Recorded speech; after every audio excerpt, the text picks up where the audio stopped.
I'll never forget the night my world turned upside down. I was stationed overseas, halfway across the globe, counting the weeks until I could finally return home. Then my phone buzzed. A notification from Instagram. My girlfriend, Maya, had posted something that made my blood run cold.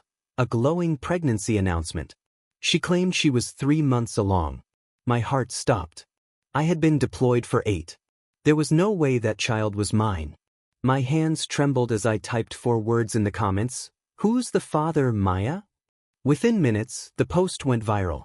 Friends, family, strangers, everyone was watching. And in that moment, I realized I wasn't just betrayed.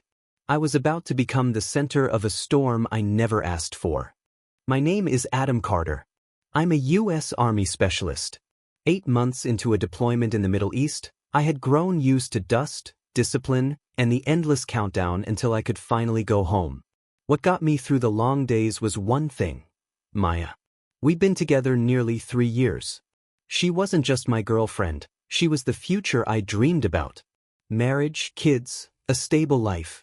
She had promised me she would wait, promised that distance wouldn't shake us. Every week, we carved out time for each other. Short video calls when the signal allowed, texts filled with "I miss you" and "come home soon." It wasn't perfect, but it was enough to keep me steady. Maya was living in my house back in Fayetteville, North Carolina. I trusted her completely. She had access to everything. My car, my bank cards, my passwords. I never questioned it. My sister Rachel, who lived 10 minutes away, sometimes checked in on her, but for the most part, Maya was independent.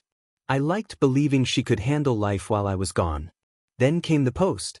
It was a quiet night on base, and I had just finished cleaning my gear when my phone buzzed with a notification from Instagram. I clicked without thinking. What I saw nearly knocked the wind out of me. A photo of Maya, her hand on her stomach, her smile wide, with the caption, "Our little miracle. 3 months strong." I stared at the words until my vision blurred. My brain did the math automatically. 3 months. But I'd been deployed for 8. There was no scenario where that baby was mine. At first, I tried to rationalize. Maybe she meant 3 weeks, maybe it was some kind of inside joke. But the comments section told a different story. Friends flooded in with congratulations. Family members gushed over becoming aunties and uncles. A few even tagged me, as if I were supposed to beam with pride. My hands shook. My chest tightened. And then, without thinking, I typed 4 words that detonated everything. Who's the father, Maya? The ripple was instant. The comments section froze. People screenshot it. Others piled in with, "Wait, what?" and "Adam's been deployed for months." In less than an hour, her post was being shared outside of our circle. I watched it spread in real time, my heartbreak transforming into a public spectacle. And that was only the beginning. Within an hour of my comment, Maya's Instagram post stopped being just hers. It belonged to the internet. Screenshots shot across Facebook, Twitter, even Reddit threads dedicated to military spouses. Strangers dissected every detail of our lives. The photo of her glowing smile turned into a meme captioned with phrases like, "Math isn't her strong suit," and "Deployment baby, brought to you by the neighbor." Maya panicked. The next morning, she tried to backpedal. She posted an update, claiming it had been a typo, that she was only 3 weeks pregnant, not 3 months. But by then, the damage was done. Nobody believed her. Comment after comment called her a liar, a cheater, a disgrace. Then came her big mistake. She went live on Instagram that night, tears streaming, mascara smeared down her cheeks. Between sobs, she launched into a tirade about how I had abandoned her, how being the girlfriend of a soldier was lonely and unbearable. She told her followers that any woman would have done the same. She tried to paint herself as the victim, me as the cold, distant soldier who left her to fend for herself. I might have been angry, but I also knew how good she was at spinning stories. For a moment, I even worried some people might believe her. But then she slipped. In the middle of her rambling, she blurted out, "Derek said," before cutting herself off, her eyes wide like she had just realized she'd lit the match to her own funeral pyre. Derek. My next-door neighbor. The guy I'd grilled burgers with, handed beers to during summer cookouts. The man I trusted to mow my lawn while I was gone, who once used my garage to fix his truck. That Derek. My sister Rachel wasted no time. She screen recorded the entire live stream and sent it to me with a message. You need to see this for yourself. Watching it, my stomach churned. Every second of her fake crying, every manipulative word, every desperate slip. It was undeniable. Derek wasn't just a rumor. He was the father. As if that wasn't enough, Maya's own best friend, Lila, reached out to me privately. She couldn't handle the lies anymore. She admitted Maya had been sneaking Derek into my house since May, weeks after I shipped out. She even had receipts. Photos of them at restaurants. Timestamps of late-night deliveries ordered from my own address. It all lined up like puzzle pieces snapping into place. My rage was volcanic, but my hands were tied. I couldn't storm home. I couldn't confront them. All I could do was watch as my life unraveled across phone screens thousands of miles away. But I promised myself one thing as I stared at those messages, my fists clenched tight enough to whiten my knuckles. The second I set foot back on American soil, this wasn't going to end with tears. It was going to end with justice. I requested emergency leave. Command didn't hesitate once they saw the documentation I provided. Betrayal was one thing, but attempted fraud against a soldier's benefits was another. By the time my boots hit American soil, I wasn't just a heartbroken man. I was a soldier armed with a mission. Rachel picked me up from the airport. She hugged me tight, then whispered, "You're not going to like what you see." On the drive home, she told me everything. Derek wasn't just hanging around. He had practically moved in. My clothes were shoved into plastic bins and left in the garage, like I was some ex-boyfriend they'd already written off. My truck? Derek was behind the wheel, parading it around town like it was his. My neighbors were whispering, watching my house turn into a soap opera set while I fought halfway across the world. But I didn't storm in. That's what Maya wanted, a scene, violence, something she could twist into a narrative about me being unstable. Instead, I leaned on what she underestimated most: discipline, patience, and the law. Step 1. Documentation. Rachel and I set up in her living room like it was a command center. We compiled everything: screenshots of Maya's Instagram pregnancy post, my viral comment, her meltdown on Instagram Live, complete with her slip of Derek's name. Lila, bless her guilty conscience, had sent over months of receipts, photos, and messages. Then we added proof of Derek living in my house without consent, photos of his boots by my door, his truck in my driveway, and utility bills still in my name. Step 2. The police. My name was the only one on the deed. Derek had no right to live there, and Maya had zero legal claim since we weren't married. Rachel helped me contact the local sheriff's office. By the time I filed the paperwork, Derek's presence in my home was officially trespassing. The officer I spoke to didn't even try to hide his smirk when I explained the situation. Step 3. Exposure. Maya had tried to spin her story online, but I knew the internet doesn't forget. I re-uploaded her Instagram live to several military spouse Facebook groups, the same ones that had already been buzzing with rumors. Within hours, the video spread like wildfire again. This time, it wasn't just gossip. It was a documented case of betrayal, infidelity, and fraud against a deployed soldier. The trap was set. I wasn't going to barge in fists first. I was going to walk through that front door with the law on my side, cameras rolling, and let the world see the truth.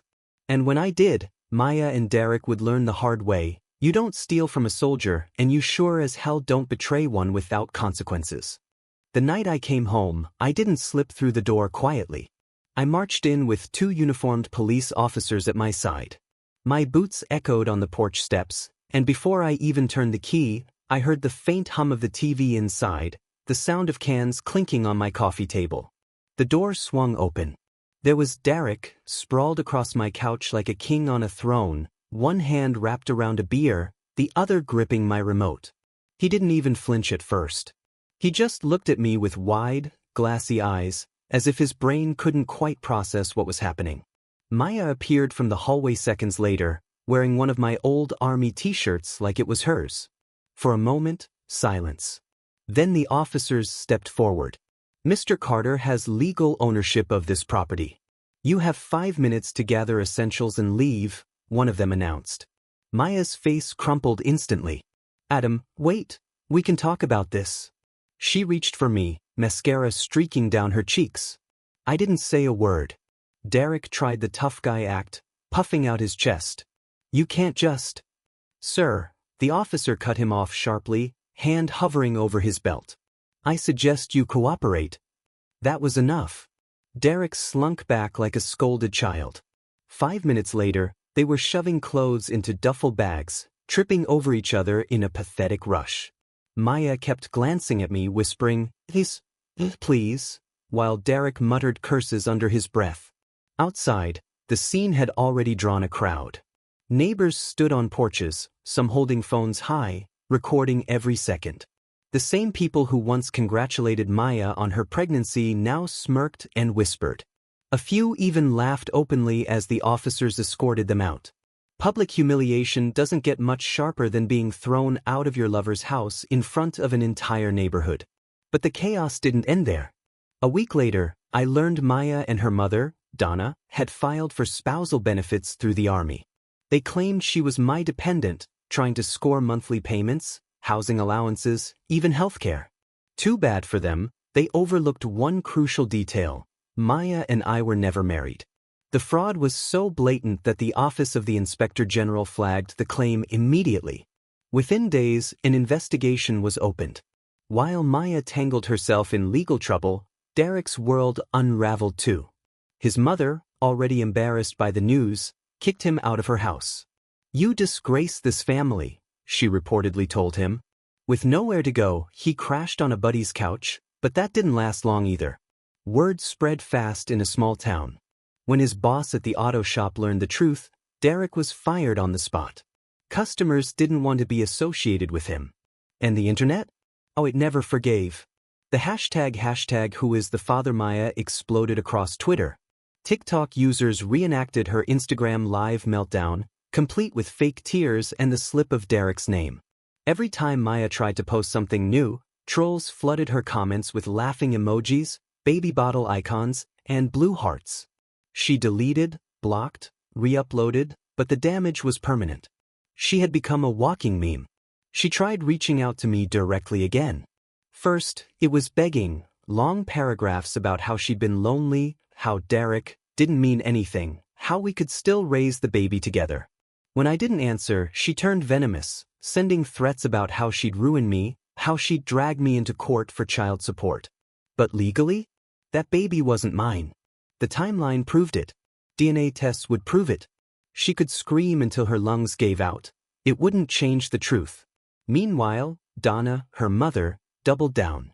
She called me, leaving voicemails dripping with venom. You abandoned my daughter. You should take responsibility, she barked. But the law was clear, and all they had accomplished was getting themselves investigated for fraud. In the middle of their collapse, I found freedom. I rented out my house for extra income and moved closer to base. For the first time in months, I slept soundly. I reconnected with old friends, spent weekends fishing, and eventually started dating someone new. Someone who valued honesty. Someone who wasn't afraid of commitment or discipline. And while my life rebuilt itself, theirs crumbled further. Derek and Maya were left with a child they couldn't afford, a reputation they couldn't repair, and a mountain of debt growing by the month. Neither of them had stable work. Bills piled up. Their relationship, if you could even call it that, turned toxic, riddled with fights and blame. They had chosen betrayal. And betrayal had chosen their punishment. Karma doesn't knock politely. It kicks the door down. And for Maya and Derek, it had done its job. Looking back now, I realize something important. Betrayal cuts deeper than most wounds, but it also rips away illusions. Maya and Derek thought they were clever, thought they could rewrite the rules while I was risking my life overseas. They believed secrecy and lies could shield them. But here's the truth. Lies have an expiration date. And when they rot, everyone can smell them. What I did wasn't about anger for anger's sake.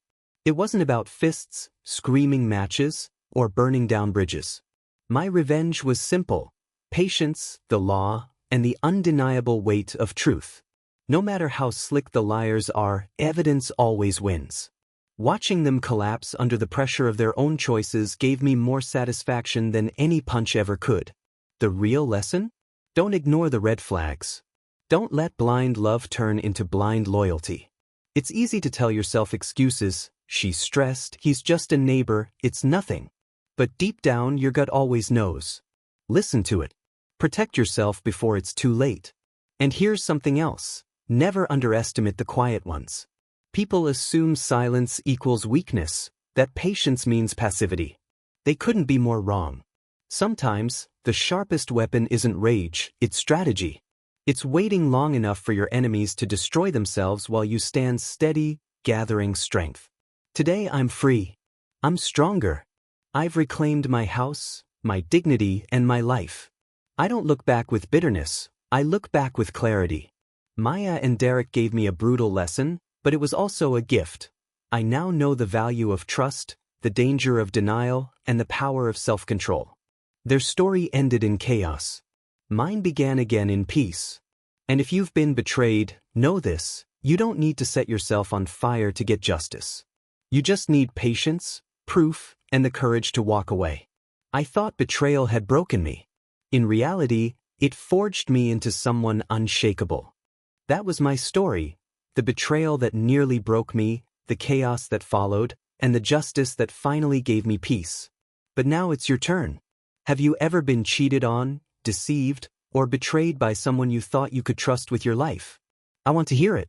Share your story in the comments below. I read every single one, and your voice might give strength to someone who's still in the middle of their own battle.